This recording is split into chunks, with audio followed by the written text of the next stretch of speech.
Howdy folks, Greenside Project here for my weekly Tallarn update. So what's been going on? I've got a bit done, including a couple of things that might just surprise you. So first up, I started painting my HQ choice. So here's my Voxcaster. Now my original thought was to have these as lights. I'm not sure how much I like it though. I might keep the top one green and turn the other one into dials by painting them silver again. But anyway, here's my Voxcaster guy, and I'm trying to be a bit better with focusing on these videos. We'll see how that goes. But here he is. He was a pleasure to paint, and so was my grenade launcher chappy. And it's got to the stage now really with the Tallarn where I feel like I'm painting them at a reasonable standard, and it's only taking probably less than an hour to get both of them reasonably sorted, so that's nice. And then Mr. Al-Harim, as you can see, I've just started him very much. I only just started. I had a look at the GW scheme. I'm going to take a couple of ideas from that, but I'm also going to do some things my own so he fits with my guys. Now, you've probably already seen this gent in the background. I was wondering what models I could use for my veteran squad. I wanted a veteran squad. I've got more Tallarns on the way, more Tallarn infantry squads. That will just be in my regular infantry platoon. And then I thought, I've got these Mordians. I'd seen this sort of white and blue scheme before. I'd seen it in the old Imperial Guard Codex from 2nd edition. And so I started painting up this guy.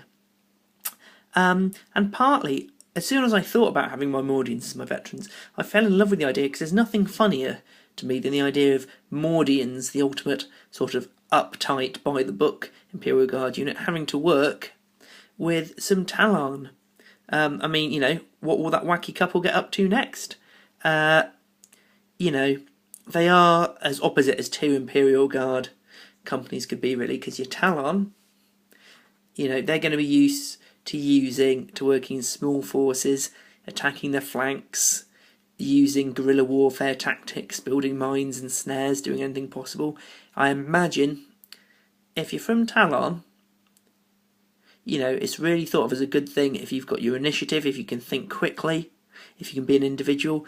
For an imperial controlled planet, being a Tallarn is probably going to put an unusual amount of respect into, and an unusual amount of priority into having initiative and thinking for yourself, because there's not going to be a very strong structure of command when you're out in the middle of a desert world and there's this sort of your sergeant and then 200,000 miles between the next higher ranking official. Whereas if you're a Mordian, you know, the Mordians, the reason they wear this ceremonial garb and they're very strict is to sort of dehumanise them, to keep them thinking like machines. You know, that's why they get them to keep their boots neat and shiny. That's why they get them to keep their rifles well maintained. That's why they wear these lovely collar bits. You know, being a Mordian, it's all about structure. You might have all the horrors of chaos spilling out onto your home world, but you know, you're going to keep sane because, you know, you've got your routine. And yeah, I love the thought of them together. If you look, I've dirtied up the guy's boots a little bit because, you know, he's running through sand, but otherwise I've tried to keep him as neat as possible. Just got the eyes left to do on this gent now. And so I do have a squad of Mordians that will be my vets for the army. And then, and you've seen it seeking the corners, suddenly tanks have appeared. So I knew I wanted tanks. This boyo was on eBay at a fantastic price. And this gent here, oh, and by the way, paint scheme's nowhere nearly finished now, so please don't read too much into them. I actually had the bits for him lurking in my bits box. I just had to find them and put him together, and I did it on a bit of a whim. I had a bit more free time this week than I normally get on a week when I'm working, and I found the bits, just about managed to piece enough bits together. Started assembling without, obviously, an instruction manual, and sort of making things up and trying to remember things as I went. So a couple of things there are different. You can see there I've put a nice oil drum on him, and it was quite a nice little game to try and use my initiative and get him assembled. It was also interesting to see because this Lehman Russ is from the sort of new sprue, and this guy's from, you know, the original Lehman Russ sprue, or at least the bits were that I had in my bits box. And if you look, you can tell it if you look at the difference in the size of bulldozer blade. So this is from, you know, 2nd ed. And this is a very, very recent one. Totally different sizes. But that's cool. And they look, you know, these are part of a Tallarn force. They're going to be a bit salvaged together and things, aren't they? So all I've done with these guys thus far is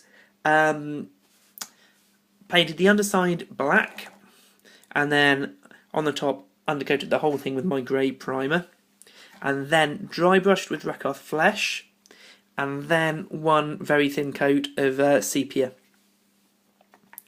And that's where we are at the moment. I mean, I'm going to be using the same sort of scheme as I used for my Sentinel, which means next step I'm going to get some Tallarn, not Tallarn, going to get some Devlin Mud, but Agrax Earthshade. One day I'll remember, folks. Going to get some Agrax Earthshade on it in certain key areas, then start dry brushing it back up. And you can see a couple of the patches where I've sort of missed things, or think details not being picked up. I did it late last night when the night wasn't very good, but that's fine because it's